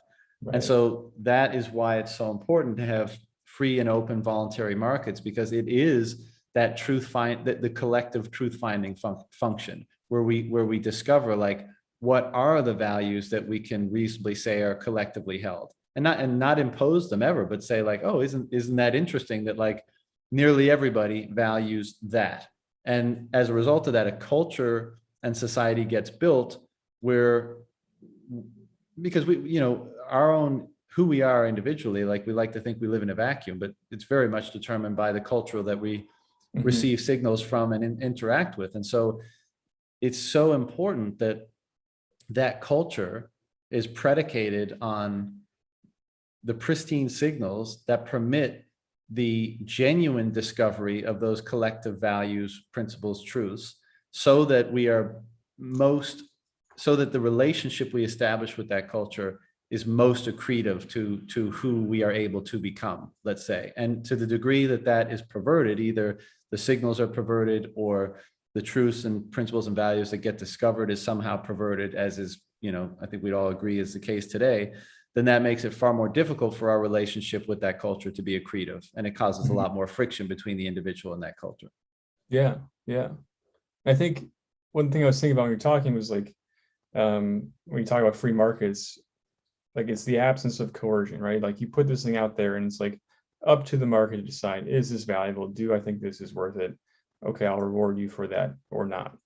And in today's world, both like in economics and in culture, it is profuse with coercion. It's like everyone's trying to, like, force you to buy something, whether it be a product or like some sort of ideological thing, right? Like, there is a element of coercion that I think is, like, it's sort of like perverting the free market. And I think if it goes back to that discussion we had about, like, these layers of stability being, like, riding on top of this, like, bubbling chaos. And I think in this case, the free market is that bubbling chaos. And if you, like, try to introduce this external constraint, which is coercion, and this is talking rather abstractly, but then you sort of remove the magic of that bubbling chaos, and then the stability that is dependent on that crumbles as a result. So you kind of, like, by trying to introduce this limiting factor in that jungle of chaos, like, you're returning us to a lower state of complexity. So, like, if you take that to the total extreme, you're gonna basically drive civilization off a cliff, and, like, we're gonna go back to, like, hunter-gatherers, and, like, we're just gonna be like a bunch of humans walking around naked trying to get food, and, like, you need to trust in the kind of control-free version of things and allow for everyone's sort of true values to, like, emerge on that free market. Exactly. And now it's important to make the distinction between coercion and persuasion, right? Because any individual who's offering something to a market, I mean, they have, total latitude to try to persuade people of the value of whatever it is they're doing. But I think, in today's world, the coercion is represented in the money and the monolithic, monopoly on force that is able to pervert and interject and regulate and stifle the various market dynamics that would emerge naturally, right? So I agree. I mean, and that's exactly, I think, the problem we were referring to earlier. Like, that has caused that natural process to be so stifled that now it's reaching a crisis or breaking point. And as a result of that pressure of that crisis or breaking point, here we have the thing that bubbled up and emerged from that pressure, which is Bitcoin, Mhm. right? It's this amazing, perhaps infinite dynamic of this process playing out on all levels, on all scales, right? Mhm. Where and I've mentioned this before, and some might think it's a silly example, but I remember watching a time lapse video of a fungus growing on a tree, right? Sure. And time lapse, like nature time lapse video and stuff, is so cool because it really animates nature more than we're used to, right? Because we Mhm. look at a tree and we're like, it's blowing in the wind, it's a tree. But when that camera is on there for like, a week and you're seeing it at like 10x or 100x a time, this form of life develops a personality much different than if viewed only in the time in the domain of time that you're used to, right? You can see them like moving towards the sun and opening and closing and opening and Sure. closing, and like it seems far more, There's an interplay there. yeah, it seems far more conscious almost in a weird way. And when I saw this fungus, it's like it had this big push, right? It would pulse forward to grow on the tree, and then it would contract backward and Yeah. ostensibly consolidate, and then it would Mhm. pulse forward, and then it would Yeah. contract backward and pulse forward. And that seems like uh, the manner in which almost all of these cycles play out, right? Like Mhm. you need to go too far, you need to overstep the utility of the order that brought you to the next level Yeah. in order to have that moment where you realize that it's not sufficient to get to the next level, and that it crumbles or degrades or consolidates in some way, and something needs to change or emerge to permit it to take that next step forward. And in the human sociocultural realm, at least, it seems like it's the pressure of things failing, right? Of not working, and something within us collectively saying like, there needs to be, we need to do something differently. And then through the insights or innovations of certain, remarkable individuals or groups of people, solutions are conjured up and they're put forward. And then the ones that are most effective at performing that role are the ones that take hold, right? So you could say like, lots of smart people conjured up lots of different solutions in the political realm, the technological realm, the monetary realm, whatever, to try to address this problem, but they failed until one emerged that took hold, that seems like it might be a viable solution. And that there's a certain level of like that instills me with a certain sense of calm about things, a certain kind of like fatalistic sense, where you can say like, because you can lament just how crazy things are and how bad they could get. And obviously I prefer to avoid that. Like everybody else, they offend my sensibilities, let's say, just like they do everyone. But knowing that it's almost an inevitable, natural, and ultimately beneficial part of the process, Mhm. at least gives me a little bit more comfort or acceptance around the tumult or pressure or discomfort I feel as a result of being amidst that process. Yeah, I think it is totally natural. I think you got to go far enough to hit the boundaries to learn which way to course correct. And one thing I completely agree. Like I too find solace in that process. And I do, like I mentioned this before, like kind of believe in the symmetry of things. And I think part of that is like, yeah, I believe like in the pendulum of time, like things go back and forth, and like it's sort of in balance, but like in each moment it is out of balance. And like, but as you're on one side of the spectrum, like baked in the cake is like this force that's pulling you the other way. And I remember like having this realization after reading this book called The Passion of the Western Mind, and basically just sort of like went through the intellectual history of the West from the Greeks all the way to the present. And one thing that stuck with me was like, wow, it's like every new intellectual movement was like born out of the thing before it, and was somehow in reaction to the thing before it. And like if you look at it from a long enough time scale, it's just this beautiful like swinging of a pendulum back and forth, but like it's always going in some direction. I think, yeah, it's uncomfortable to be in that like extreme phase of the swing because it feels like we're about to teeter off a cliff. But I think, yeah, it's like, well, maybe that's just how it works, and we just happen to be in that moment, and we are feeling the stress, but also like get to watch the emergence of the thing that like brings us back to baseline, which can be I think potentially a thrilling thing just to be a part of and witness. Yeah, I very much agree and think that's a healthy perspective to have on things. Speaking of, we haven't touched on it yet, but I guess part of your engagement with that process is, I can't remember the name of it, but the Tree Initiative, the Bitcoin Tree Initiative. Why don't you, what was the driving motivations behind doing that? Yeah, so the working title right now is the Bitcoin Tree Forum, and originally it was the Bitcoin Tree Cathedral because in like the alliteration or the acronym of BTC kind of felt right, but I don't know. It's sort of a work in progress, up for input and debate. But the idea, kind of like, well, I'll point at it real briefly, is like basically Bitcoin and trees. So like a grove of trees like planted by Bitcoiners, dedicated to Bitcoin. It's like kind of to serve as like a physical touchstone to this ephemeral digital network. And we can talk about, I think there's like maybe 4 or 5 different ways that can be true.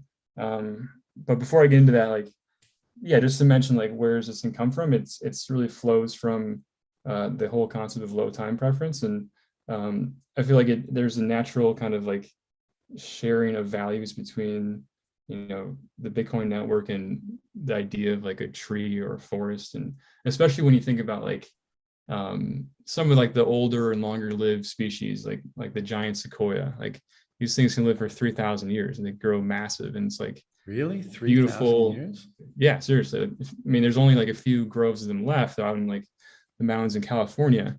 But if you spend time there, it's like it is a like profound experience just to like be in the presence of like something that's been doing its thing for 3,000 years. Yeah. And I think there's an interesting overlap between the whole concept of like planting a tree that you're not ever going to see the maturation of, and sort of interacting with the Bitcoin community and like sort of feeling this low time preference sort of personal revival. I think it's like, in a way, it's like a way to sort of exercise that impulse that many in the community feel to like go and do something that has like a longer time scale. So that's kind of where it came from. But I think like its utility is, yeah, there's a few things there. It's like it could, I think, serve as a place of like education, inspiration for people who are not into Bitcoin. Maybe it is one of those like sort of memes or metaphors that can reach people and like get them to take this thing seriously. Because I think the whole concept of like low time preference is like, I think it'd be pretty hard to find a human that like thinks that's a dumb idea. Because I think like, anyone who like eats a bag of Cheetos and like their better selves are thinking like that was a bad idea, I shouldn't have done that. But, like in the moment that was nice. But like we all know that like we should do these things that are like good for us long term. Like, yeah, it'd be nice if I went to the gym like every day for the last 10 years. Like that'd be cool. And I think to find something that transcends like political ideologies these days, and like we're in a very fractured world, and if there's a value that like people can resonate with from different camps, I think that's a useful potential portal to bring more people into the Bitcoin ecosystem. Because while you might think that like this whole Bitcoin thing is inevitable, like you can believe that, but it's still true that there are a couple of variables there as far as like arriving at hyper Bitcoinization. Like A, it's like how long is it going to take, and B is like how bumpy is that process going to be. And I think the breadth of adoption is the thing that will affect those two variables. And so I think there is work to be done to like try to make this more accessible to people. So in my mind, it's like what if we go and plant these trees and like try to like help people see that this whole Bitcoin project is sort of a life affirming, like civilization enhancing movement. So yeah, that's in a rambling nutshell what the idea is. And I think there is value in it. Like there's a few different ways it can bring value to the world. And I think it ranges from like on a spectrum between like for sure slam dunk, like it's definitely going to provide value, to like more like pie in the sky potentialities. And like I'll kind of run through them real quick. Is like I think planting these trees is like, it's just a good thing for the world. Like these things are beautiful, and like I think we as humans respond to grandeur in like a positive way. Like not everyone's going to be able to like surf a big wave or climb Mount Everest or like swim with a blue whale, but like anyone can just go and take a walk and sit down in like a grove of really big trees. And like I think they can feel something that like every human ideally should have contact with. And well, yeah, that's the idea of awe that we were kind of talking about earlier, right? Like you're in the presence of something that doesn't at least fully register consciously the full impact or meaning of it, right? And but you know it's like, you know, it's why people do it, right? It's why people go and hang out in forests. It's why they go on you know, hikes to get views of the ocean, or climb mountains to get views of the surrounding area. It's because like that sense of awe is filling you up with something that you can't, that's ineffable, but that you obviously place a tremendous value on. So yeah, I think it's like within our power to give that experience to humans like 1,000 years from now. Like, and so it's very simple to like order one of these trees online. You get like a little sapling in the mail. It's like costs like $10. You dig a hole, you put it in the ground, you give it some water. Like it's a very low investment for, in my mind, a huge payoff, even though that's like potentially 1,000 years from now. But I think even the activity of doing that, of like actually putting these values into action, is it is good for the soul. It is good for like you can like maybe connect with your family about like, oh, this is like our heritage grove, and like whatever our grandkids are going to see and their grandkids are going to see. Like that's a cool thing. So that's like one way, like yeah, net benefit, like plant these trees. I think the world is a better place for it. But I think there is like a way in which we can like tie this to Bitcoin and like leverage that to advance the cause in some way. And that is like maybe yeah, you plant these trees, you slap a QR code on a plaque, and like maybe some description of like pointing people to some sort of educational resource. Like they're out for a walk in the park, they see this thing, and like maybe it prompts them to like just like check out Bitcoin and go down the journey with an open mind. So like maybe that's a good thing. Maybe this is just a way for you and your local community to like find the other Bitcoiners, and just like you can meet up and like sort of grow the local Bitcoin network.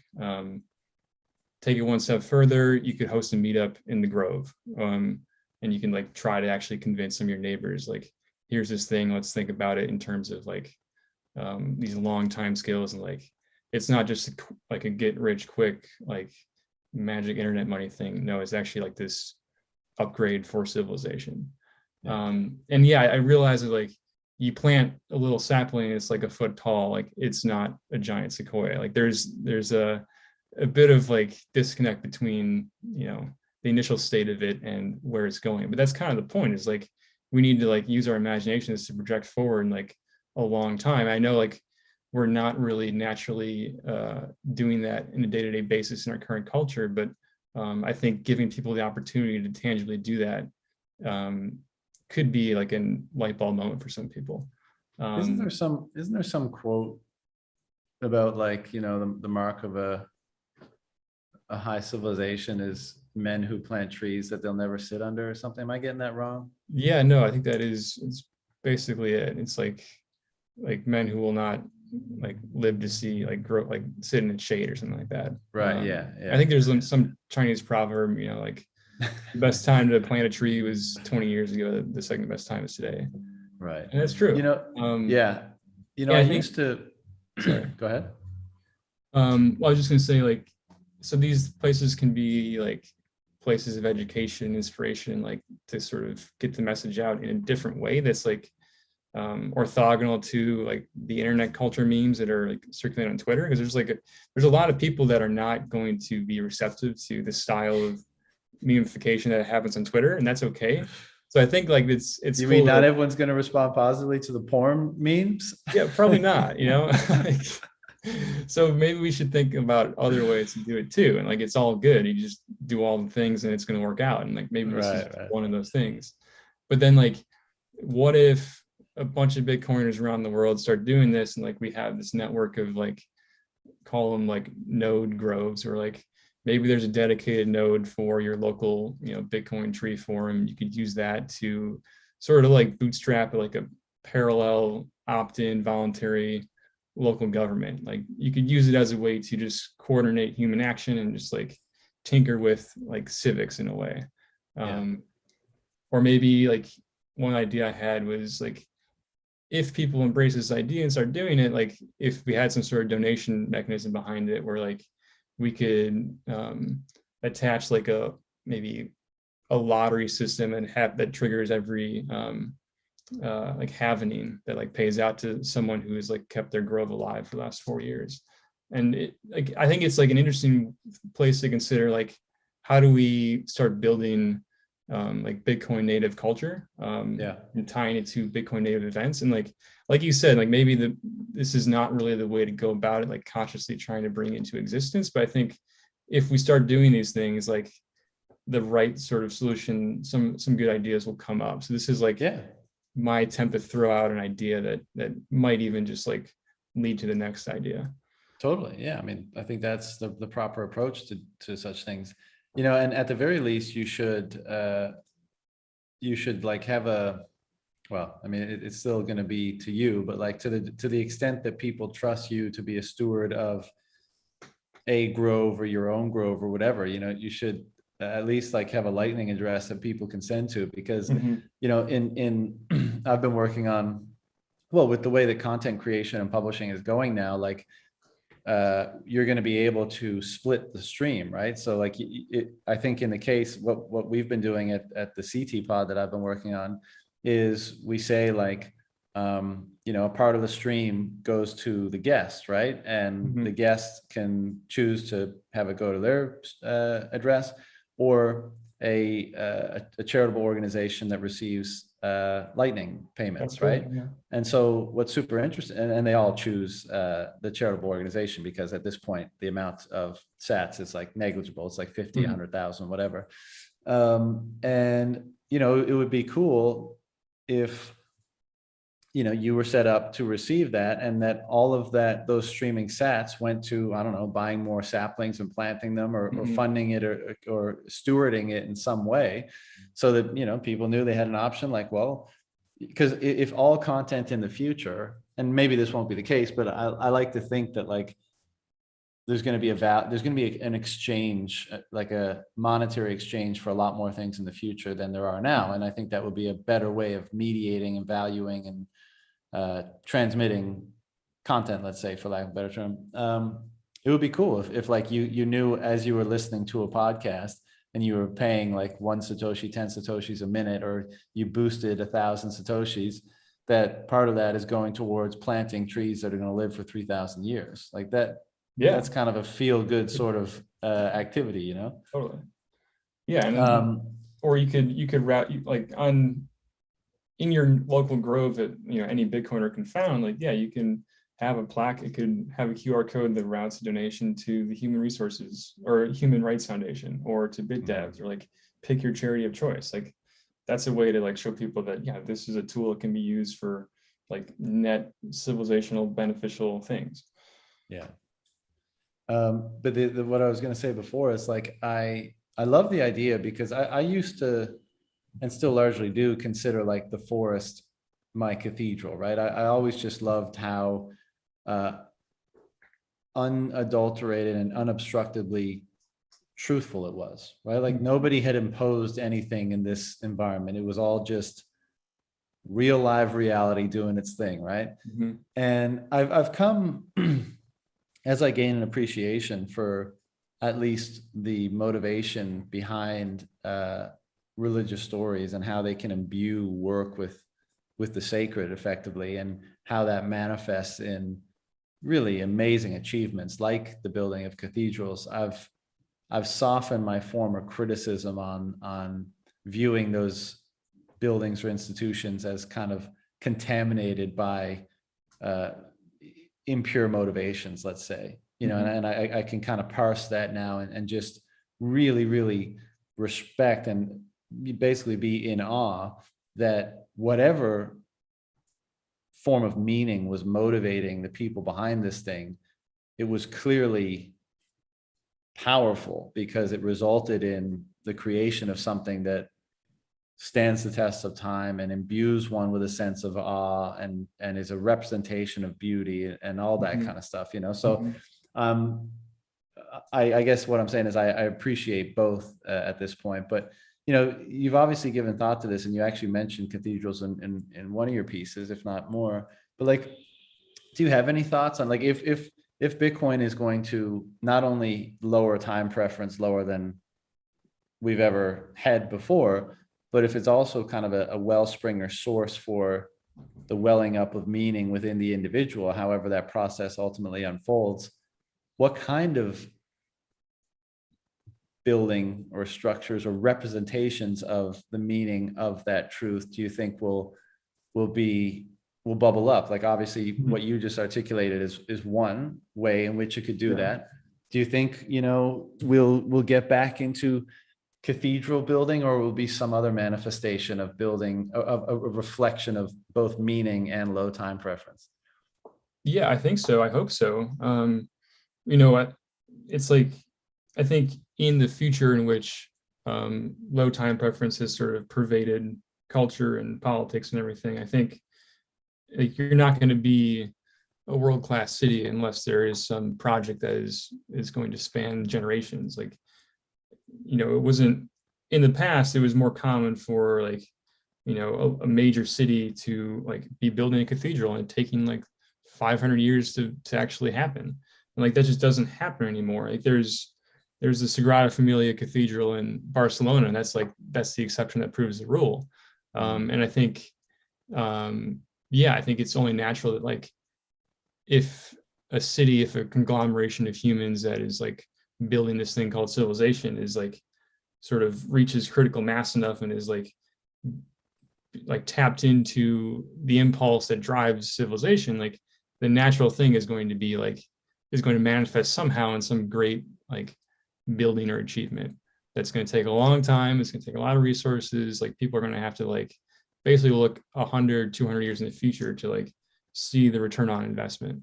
And I can't really speculate into what exactly the form that's going to be, but I do know that like one way to express that is by planting a tree. And like, if you can get your hands on a giant sequoia, and if you live in like a climate that permits it, like that is a super, super easy way for you to like do that yourself, whether it be in your own yard or in your like the local park in your community. Like yeah, it's going to take 1,000 years for this thing to be impressive, but like it costs almost nothing to do it. All it requires is patience and a little bit of vision, and just like your local human node is going to be a better place because of it. So I think, the more people are naturally tapped into that impulse, like that just happens. It expresses itself in a myriad of ways that aren't really individually predictable. And I think there's going to be more cathedrals, and there's going to be more like great engineering marvels. Like, it's been a while since like America's really done something that's like super, super impressive, right? Like putting a man on the moon, like building the Golden Gate Bridge, like the Transcontinental Railroad. Like, we don't really do big, bold things anymore, but I think we will again. I think we're going through this process, and like hopefully it happens soon and smoothly, and we can get back to this like project called civilization. But I think we're a little bit at a standstill right now. Totally. It's interesting your comment about cities, citadels of the future, almost like one of the primary ways that they kind of express or assert their dominance in relation to other ones. It might be like how long into the future is your like main project Yeah. projected? You know, it's like, oh, Mhm. you're building something that's going to take 200 years. We're over here building something that's going to take 1,000 years. Yeah, And right. almost in an interesting way, it's like that's almost a flex too, right? Because it's saying like we have the resources to, you know, to be able to say that we can maintain everything the way we want it to be maintained while still permitting something like this to be worthwhile, while still all agreeing that something like this is worthwhile. And, you know, we can only speculate about the Egyptians and the pyramids and stuff like that, right? But it is, the more we start to reframe our perspective on time and on work and on why such approaches to those things, why the worthwhileness of those our approaches to those things might change from what we were conditioned to and grew up in. Like, it's really interesting to think about those places. Like, what were civilizations like that thinking about their relationship to time and their relationship to the divine or to ultimate meaning, and, you know, and how it manifested in these megalithic long-term projects that, you know, they were never going to see the fruits of. And like, what was it that made those things so worthwhile to them? You know, and I know the standard explanation is like, well, you know, you had to build a tomb for the king who was so revered as a god. It's like, maybe, but very unlikely as far as I'm concerned, or at least far too narrow of a explanation. You know, I've been in the pyramids and they seem, they're incredibly grand and far more complex than most people think in terms of the inner workings and the different rooms and passages and size of things. Like, it seems like there were other motivations, and maybe our the way in which Bitcoin is going to change our relationship to time and time preference and the worthwhileness of having things be a part of the culture that are representations of a long-term perspective on things. Maybe that'll give us some, you know, fresh insight into examples of that in the past. Yeah, I hope it does. I hope so too. And yeah, it is kind of mystery. Like, yeah, maybe there's a debate whether or not it's just like all slave labor and some guy decided to do it and that's why it happened, or was everyone feeling it, you know? Like, I think I'd like to believe that, like, yeah, these things happened because everyone was feeling it. And like, I think there's something inherently good about this whole idea of low time preference. Like, you talk about like truth, beauty, and goodness, and like there's something just good about it. Like, it's hard to really explain rationally why, but as humans, we respond, I think, in the affirmative to that impulse. And like, yeah, maybe it was that whatever the society, the culture was healthy enough that like it was not an uncommon thing for people to sort of be in touch with that component of human nature, and therefore like go willingly along with like trying to build something that's grand and sort of like long lived that they won't actually enjoy the fruits of. Maybe that's just like the natural output of a healthy society, and that like we in current days it's hard to really feel that. So maybe we're just, you know. And again, like, to this idea of that we've been discussing about pulling forth the eternal things of greatest value within us. I mean, it kind of makes sense that the physical representation of that would be something that is as eternal as possible, right? So that is like, you know, for example, the pyramid, like, that's probably going to outlast most of human civilization, at least it has thus far. And something, you know, of great beauty, or at least awe-inspiring, you know? So again, it's just that recurring theme of, you know, us trying to externalize or represent and create a symbolic tunnel to those things that are, even if subconsciously, of the greatest value to us. Yeah. Yeah, I like that phrase, symbolic tunnel. I think that gets to the heart of it. Yeah. And yeah, my sort of one of the whole Bitcoin tree forum idea is just like everyone can do it to some degree. Like, this is a way that's accessible to anyone. Go out there, plant a tree, and then I think once that's done, there's some interesting ways to like sort of attach Bitcoin to it and leverage it to sort of at least try to convince your neighbors, try to like form some sort of critical mass in your local community. Maybe that happens, maybe not, but if it doesn't happen, at least, you know, there's this tree that someone 1,000 years from now will look at and enjoy and thank you for. Yeah, and I think, like I said, you should, you know, set something up so that people that want to contribute to that can. And, you know, if I can just open my phone and fire you like, you know, 10,000, 50,000, 100,000 sats on Breeze and know that I've just planted a sequoia tree somewhere, I'd be very interested in doing that, you know, and it'd be cool to link that up to content publishing in the future, like I said. So yeah, let me know when that gets set up. I'm definitely gonna work on that. But right now, I mean, I do have a website. There's like, you can go on there and like buy some digital photos, and there's like you can buy a t-shirt and a bumper sticker. So there's ways to do it, but I do need to integrate just like sat streaming somehow, or just like Bitcoin donations, because obviously that's the whole point of this whole thing. So yeah, there's a mountain of things that's on my list, and that's definitely sure. Well, man, this has been great. I appreciate the conversation, and you know, it helps me work through some of the ideas that I've been wrestling with. So I really appreciate it. And you know, if you got any final closing remarks or anything, go for it. Yeah, I think that's it. I mean, I had a great time too, and yeah, if anyone wants to, you know, reach out on Twitter and like DM me, and we can talk about how we might want to, you know, work on this whole tree project, or just, you know, talk about Bitcoin. I'm an open channel. So really appreciate the opportunity to come here and talk, and it was a lot of fun. Sweet, man. Well, look, all the best, and I'm sure we'll do this sometime in the future. Cool. Sounds great. All right, brother. Take care. Take care. You too. See ya.